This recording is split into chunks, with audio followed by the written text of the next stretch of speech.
Sekuntum bunga sepatu. Assalamualaikum warahmatullahi wabarakatuh.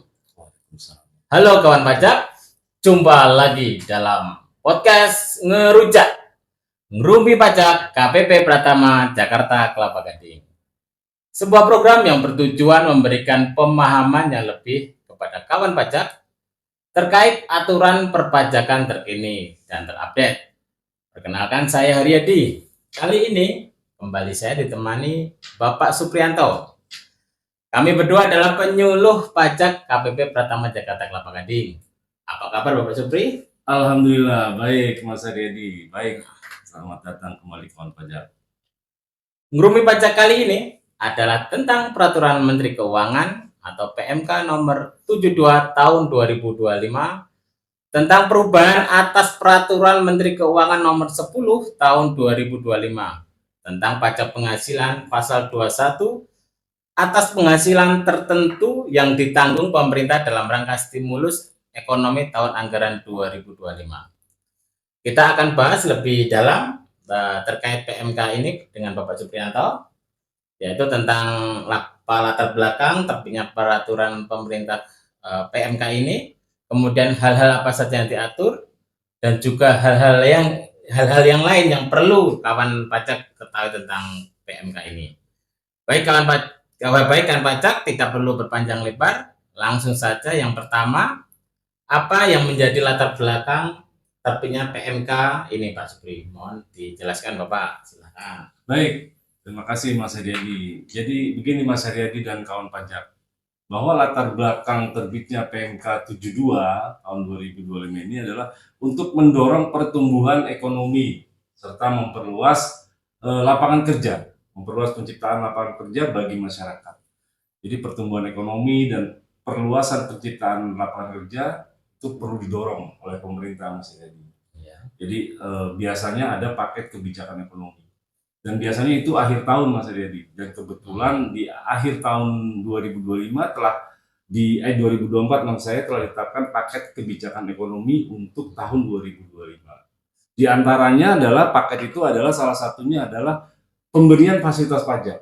Dalam hal ini adalah pemberian PPh pasal 21 ditanggung pemerintah. Jadi fasilitasnya itu adalah pemberian insentif, yaitu PPh pasal 21 yang ditanggung oleh pemerintah.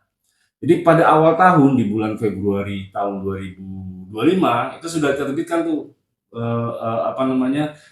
Peraturan Menteri Keuangan nomor 10 tahun 2025. Itu terkait dengan pemberian insentif PPh pasal 21 yang ditanggung pemerintah ini.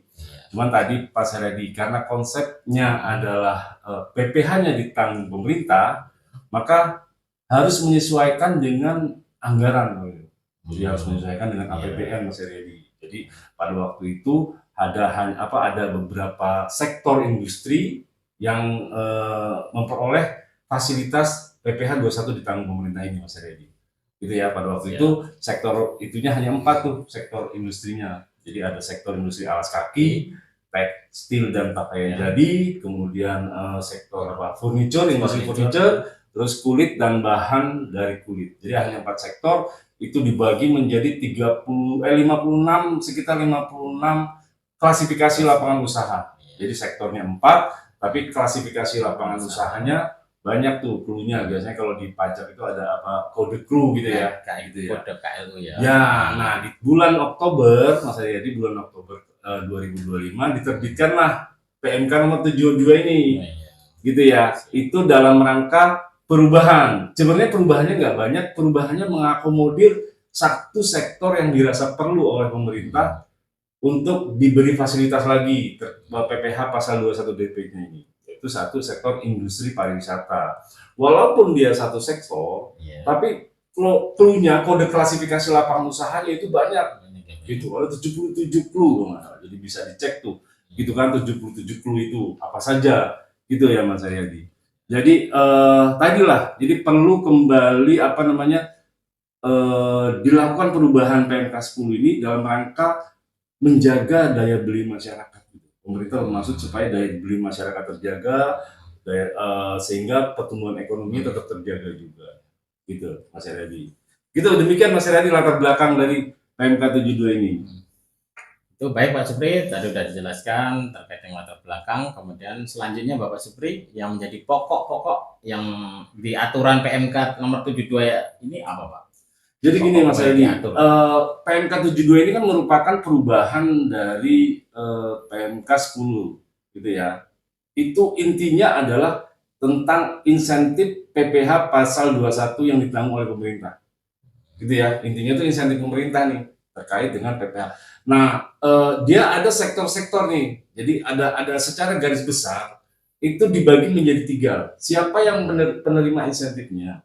Gitu ya. Ya. Terus apa sih sebenarnya insentifnya, fasilitas apa sih gitu insentifnya itu? Yang satu adalah bagaimana mekanismenya, gitu. Nah di sini dijelaskan sektornya adalah siapa penerimanya adalah pegawai tertentu. Pegawai tertentu itu pegawai tetap dan pegawai tetap, pegawai tetap dan pegawai tidak tetap yang bekerja di perusahaan atau pemberi kerja dengan kriteria tertentu. Itu dia. Jadi ya penerima insentif ini adalah para pekerja dengan kriteria tertentu yang bekerja di perusahaan tertentu. Kemudian fasilitasnya apa sih? Fasilitasnya adalah PPh pasal 21 ini tanggung pemerintah. Itu fasilitasnya. Jadi tidak lagi membayar. Jadi misalnya gini, saya misalnya punya seseorang misalnya memperoleh gaji, misalnya orang yang belum nikah, tidak punya tanggungan, bekerja dengan gaji 9 juta sebulan.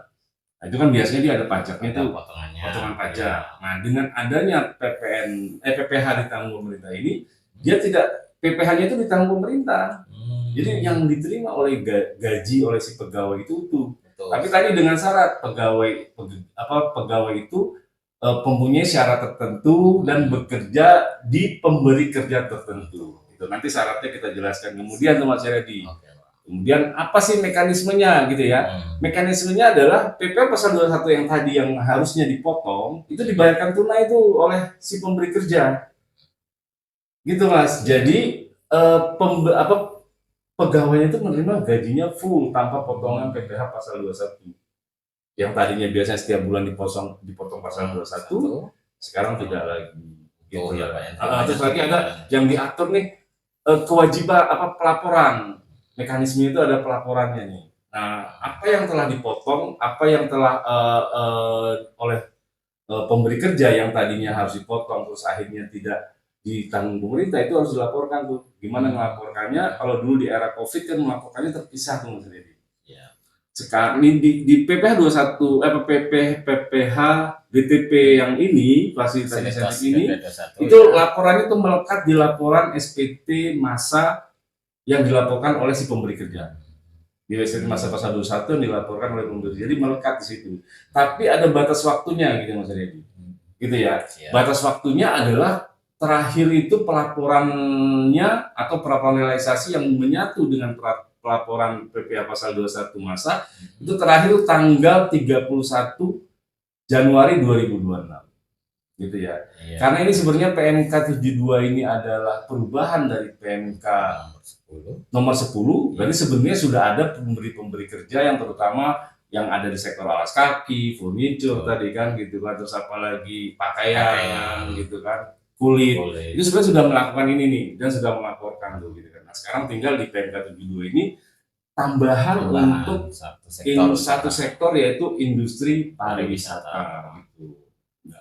Apa saja itu bisa dilihat tuh di PMK 72 tahun 2025 ini. Cuman kami sampaikan nih Mas Heri kepada wajib pajak, walaupun ini PMK 72, karena PMK 72 ini adalah perubahan daripada PMK 10, basic-basicnya aturan dasarnya itu ada di PMK 10. Gitu Mas Heri, segala tata caranya, mekanismenya. Jadi tidak banyak pasal yang berubah di PMK 72 ini.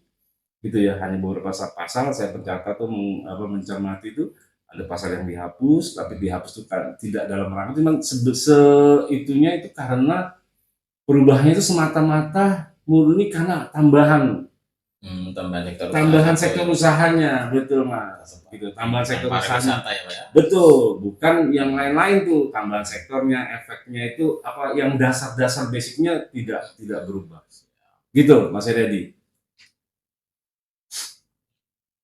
Kemudian penerima insentif tersebut pegawai tertentu tadi seperti apa Pak? yang Jadi tadi gini, jelas. di aturan PMK 10, ya kita bicara PMK 10 karena dia sebenarnya adanya di PMK 10 dulu. Beriringan ya, Pak? Iya betul, karena ini kan perubahan kan. Jadi para apa namanya khususnya untuk pemberi kerja yang ada, yang sektornya sektor komersil, yang krunya ada di PMK 72 ini, kami mohon untuk melihat PMK 10 tuh. Gitu ya, karena dia dirubah cuma sedikit, jadi dasar apa namanya mekanismenya segala sesuatunya ada di PMK 10. Persyaratan pegawainya apa? Yang pertama adalah dia memiliki NIK atau NPWP, NIK lah sekarang ya, Iya, NPWP yang NIK. sudah terregistrasi di Dukcapil dan bisa diakses di sistem DJP, dalam hal ini sistem Vortex. Gitu Mas Adi. Jadi mau tidak mau si para pegawai yang ada yang bekerja di perusahaan-perusahaan atau di industri yang di sektor yang ada di PMK 72 ini itu harus mengaktifasi NIK-nya itu, karena syaratnya bukti potongnya itu harus dapat dibuat melalui aplikasi Vortex.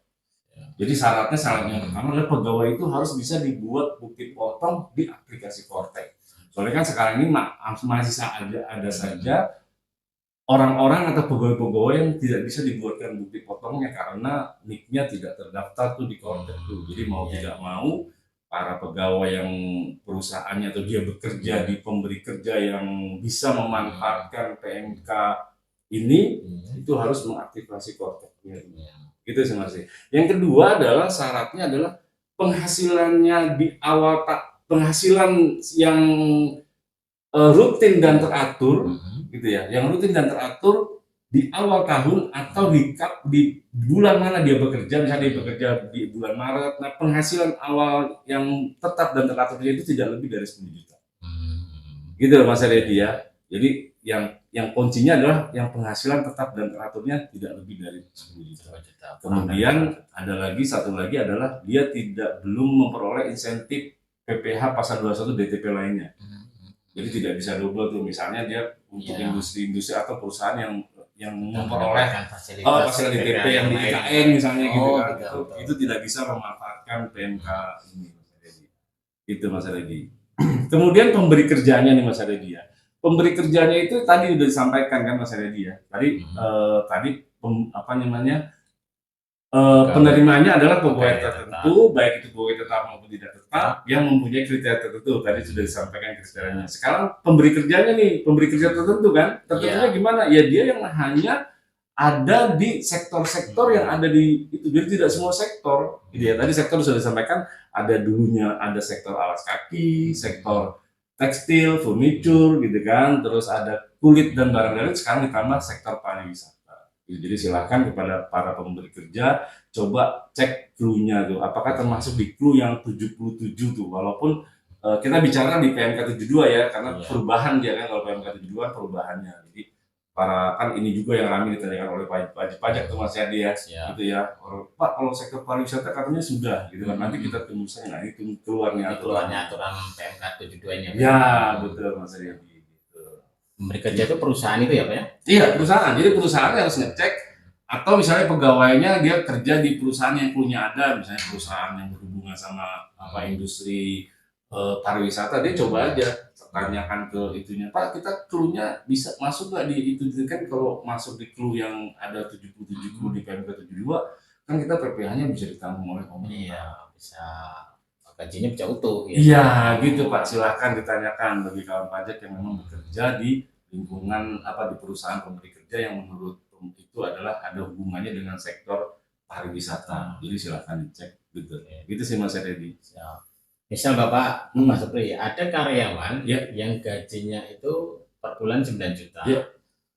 Nanti di bulan Desember akhir tahun dapat bonus 1 kali gaji. Mungkin penghasilannya lebih dari 9 juta. Itu mekanismenya fasilitas DTP-nya gimana Pak? Jadi gini Mas Redi dan kawan pajak. Jadi tadi sudah saya sampaikan bahwa di aturan ini, aturan baik PMK 10 gitu ya, itu kuncinya adalah penghasilan yang sifatnya tetap dan teratur. Tetap dan teratur. Jadi penghasilan teratur berdasarkan perjanjian kerja. Misalnya dari awal kan biasanya ada kontrak kerja tuh, gaji sekian nih gitu kan. Kalau misalnya nih gajinya tadi kan Mas Hadi bilang gaji 9 juta. Misalnya di Januari dia kerja Ini misalnya kita langsung ke perusahaan yang sektor pariwisata ya Iya, misalnya dia, betul. gitu kan sebelumnya belum dapat nih dari Januari sampai tadi kan disampaikan kan dari Januari September sampai ya. September belum dapat fasilitas.